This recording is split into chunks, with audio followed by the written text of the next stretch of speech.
Hi, and welcome back to my channel. I'm Matt, the creator of AirbnbUncovered.com and Airbnb Superhost.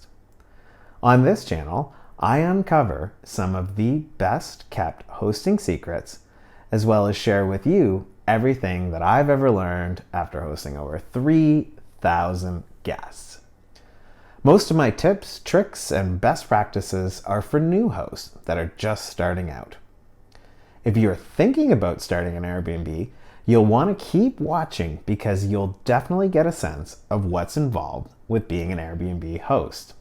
So then when you do start hosting, you'll be a pro right out of the gate. This is the final part of my 3-part series on avoiding the worst guests and attracting the best ones. In the first part, we looked at why hosting stats are so important, and I encouraged you to get back to guests as quickly as possible so that you'll be visible to the best guests. Then, in part 2, we looked at the importance of house rules. I explained why they're so important, and we even went over a few of them.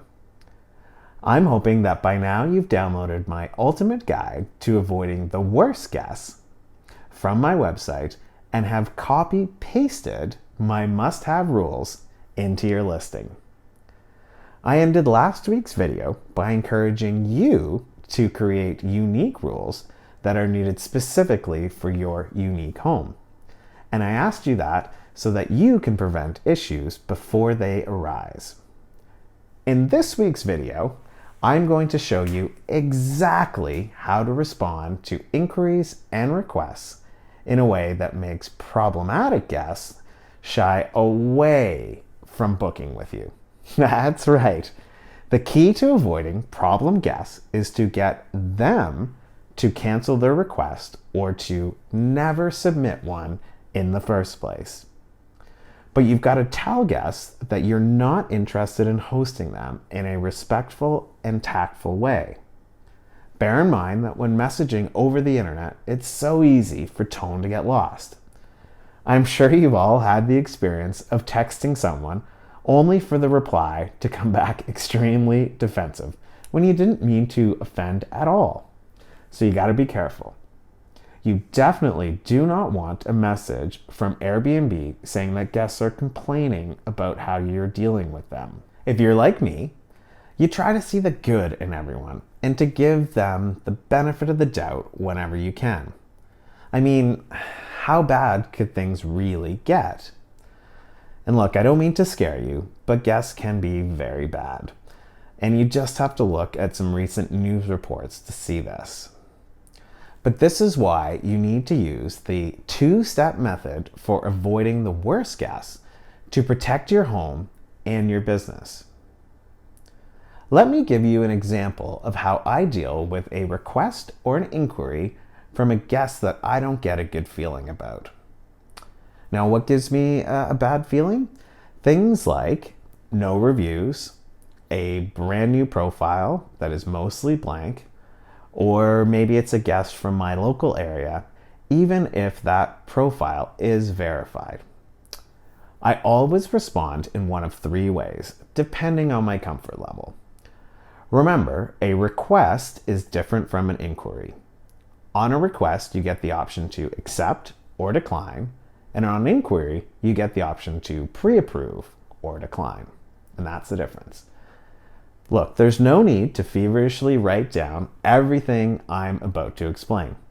In my ultimate guide to avoiding the worst guests, which is available free on my website and linked in the description below for download, I have the exact messages that I send to potentially problematic guests in addition to my house rules. You can copy paste and then use these messages in your hosting business. So let's get back to our example with a guest who isn't giving me a good feeling. If I'm reasonably comfortable with this guest, then I politely ask more questions. Who's traveling with you? What brings you to the city? What are your plans while you're here? I explain to them that I'm a strict host with a detailed set of house rules, but that they're for the benefit of all guests because they'll arrive to a listing that has been carefully and perfectly prepared for them. 9 times out of 10, these guests will reply with something like, "I completely understand where you're coming from. I'd want to know a little bit more about a complete stranger before I give them the keys to my house." I always accept guests who respond like this, and I try to do it as quickly as possible because these guests are going to be good. Now, let's say I'm on the fence about a guest. I'm not keen to host them, but I also don't think they'll be terrible. So I send them a much stricter and much more direct message. I explain that I've had some bad experiences with guests, or with local guests, or whatever it is that's giving me that bad feeling. And that these guests have had to pay up to $650 for breaking my house rules. I also highlight some of my key house rules. No parties, no visitors to guests, some monitoring systems that I have installed on my home, and the need to leave my home tidy on checkout. And this is why you need to have house rules in place as soon as possible. Then you can reference them with potentially bad guests. I close my message by giving the benefit of the doubt and saying that if you're okay with the rules, then I know you'll have a great stay. Now, sometimes I'm like 99% certain that I do not want to host a guest. I combine the questions from the first response with the strictness of the second response, and then I take it up a few notches. I want to be very clear that if this guest books my place, they will be under a very severe set of house rules, and that there are monetary consequences for not following my rules. I do it in a respectful and a matter-of-fact way, but it's also a way that doesn't make me sound overly hospitable or accommodating. In 95% of the cases where the guest wasn't planning on following your house rules, you're never going to hear from them again if it's on an inquiry. But if you do hear back from a guest and you do not like the response, then don't host them. Stay firm and follow your gut feeling. Rarely, on a request, a guest won't respond at all and won't cancel their request. I save my declines for these situations. Again, I have the exact messages that I send to guests in my ultimate guide to avoiding the worst guests.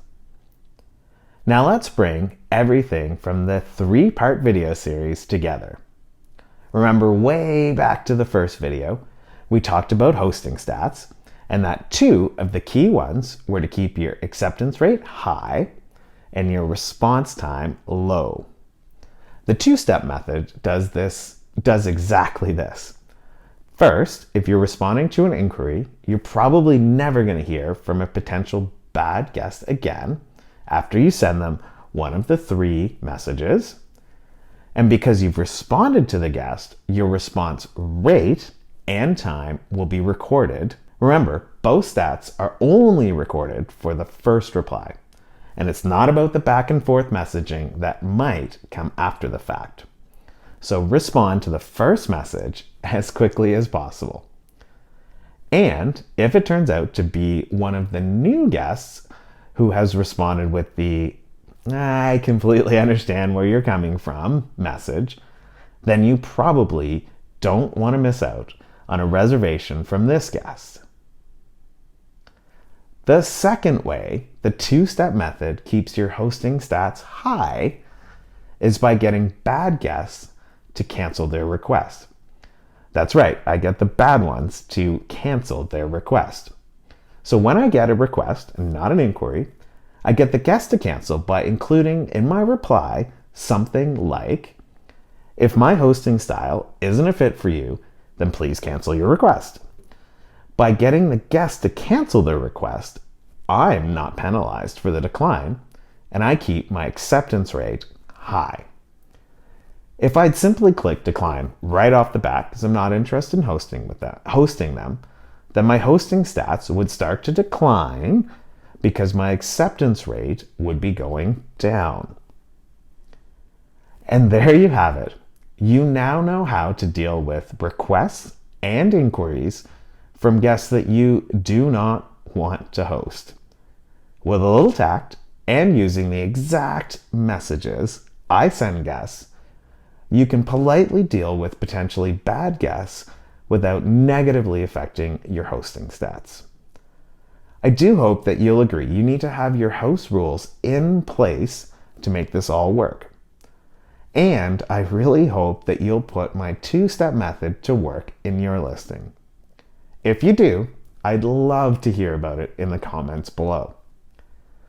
Using this two-step method has saved me from hosting literally hundreds of potentially bad guests. And it's one of the biggest secrets I can share with you. The entire method is fully detailed and explained in my ultimate guide to avoiding the worst guests, and it's available for free on my website. I've placed the link in the description down below. If you've enjoyed this video, and I really hope you have, then please give it a thumbs up and subscribe to my channel. Please don't forget to click on the notification bell so that you'll be notified as soon as I post a new video. So until next week, thank you again for watching, and bye for now.